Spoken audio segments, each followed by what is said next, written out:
दोस्तों, कल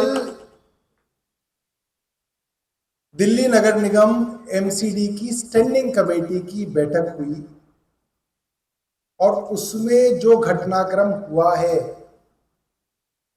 उसके बाद भारतीय जनता पार्टी के लिए बहुत बड़े सवाल खड़े हुए। कल की स्टैंडिंग कमेटी की मीटिंग में एमसीडी के कमिश्नर अश्विनी कुमार, कई सारे अलग अलग जोन्स के इनके डीसी, इनको डिप्टी कमिश्नर कहा जाता है, स्टैंडिंग कमेटी के तमाम मेंबर्स और स्टैंडिंग कमेटी की चेयरपर्सन मौजूद थी।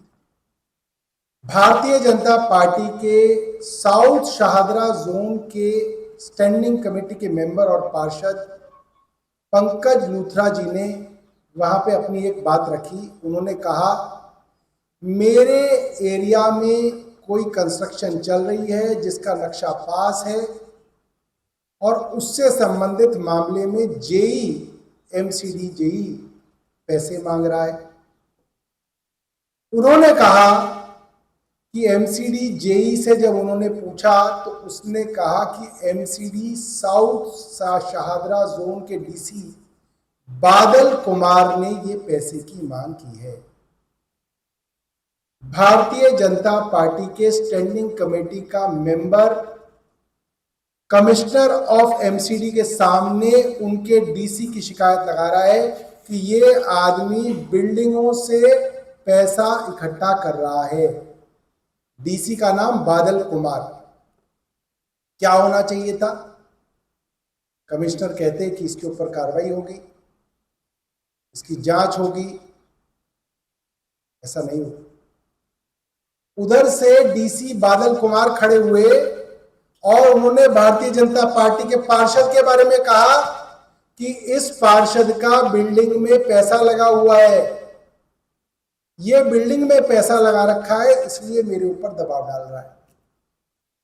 और इसके बाद भारतीय जनता पार्टी के पार्षदों की तरफ इशारा करके अश्विनी कुमार एमसीडी कमिश्नर ने कहा कि ये सब लोग ब्लैकमेलिंग कर रहे हैं। भारतीय जनता पार्टी के पार्षदों को ब्लैकमेलर कहा गया और एक बार नहीं, बार बार एमसीडी कमिश्नर ने एमसीडी के काउंसलर्स को ब्लैकमेलर कहा। मुझे लग रहा है डूब मरना चाहिए भारतीय जनता पार्टी के सभी पार्षदों को कि अपनी स्टैंडिंग कमेटी में अपने कमिश्नर द्वारा ब्लैकमेलर कहलाए गए और किसी पार्षद की इतनी हिम्मत नहीं, इतनी जरूरत नहीं कि वो कमिश्नर को खड़े होकर बोले कि क्या बकवास की जा रही है। हमारे लीडर ऑफ अपोजिशन अंकुश नारंग जी ने आज अपने पार्षदों से बात की कि भाई अगर ये ब्लैकमेलर है तो कल को ये हमें भी ब्लैकमेलर कहेंगे। और ये बात एक जनप्रतिनिधि का मसला है। ऐसे किसी जनप्रतिनिधि को जनरलाइज कैसे कर सकता है एमसीडी कमिश्नर की सबको ब्लैकमेलर कहे? अंकुश नारंग जी ने आज एमसीडी के अंदर इस मामले को उठाया और बड़े शर्म की बात है, एमसीडी के मेयर इकबाल सिंह जी ने अंकुश नारंग जी को बोलने नहीं दिया। इनकी बात शुरू ही हुई थी कि 10 सेकंड के बाद इनका बोलना बंद करा दिया और हाउस को एडजर्न कर दिया।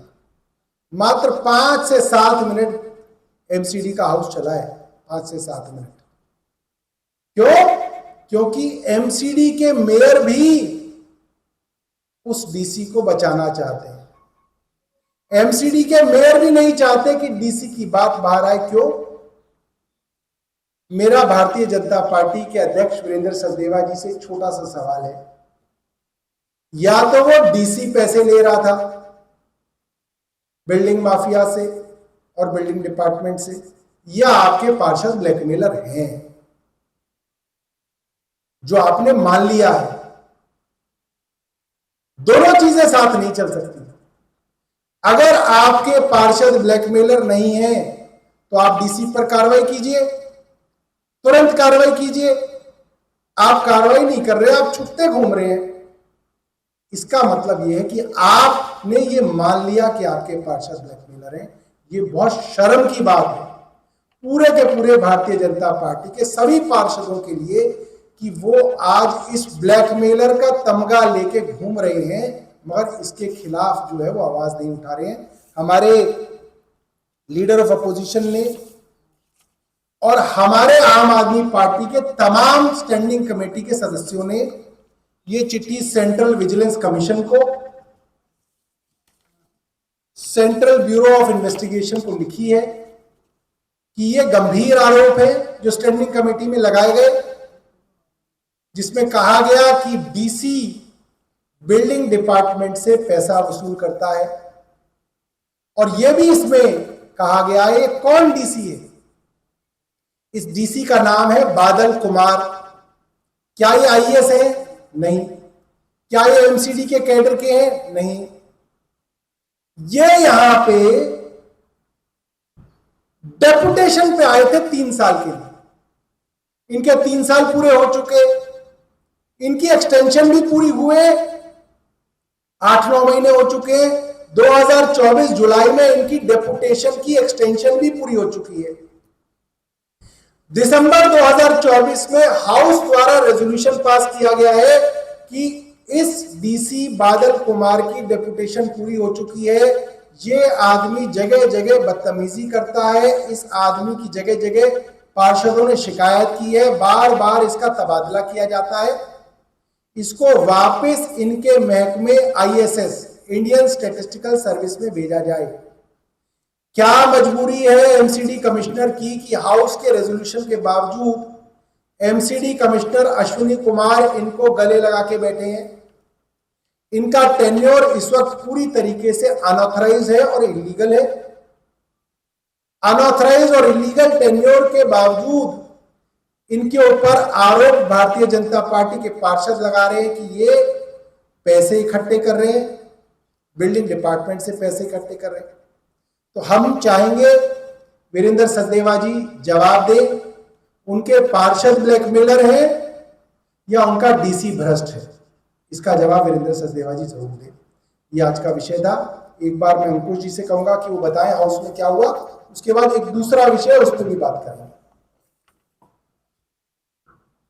देखिए, जो कल स्टैंडिंग कमेटी के अंदर हुआ उससे 2 ही तथ्य निकलते।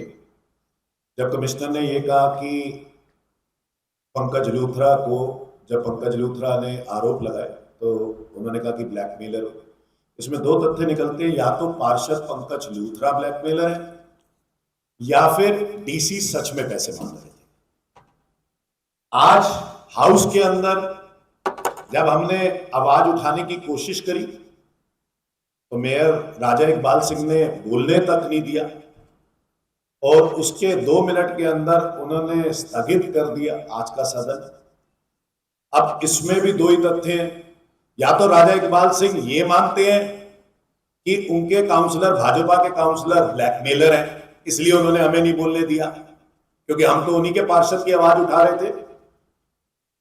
या फिर वो ये मानते हैं कि हां, डीसी भ्रष्टाचार करता है। लेकिन राजा इकबाल सिंह का भी इसके अंदर क्या इंटरेस्ट था कि जिसकी वजह से राजा इकबाल सिंह को भी मजबूरन आज ये सदन को स्थगित करने पड़ा और उन्होंने तथ्य तक नहीं सुने। तो जैसे सौरभ भाई ने कहा है कि हमारी वीरेंद्र सचदेवा जी से एक छोटा सा प्रश्न है कि अगर वो मानते हैं कि उनके काउंसलर ब्लैकमेलर है तो वो बता दें, या फिर डीसी बादल कुमार को बचाने के पीछे हैंड इन ग्लव इन्हीं के भाजपा नेताओं का है तो वो बता दें। धन्यवाद।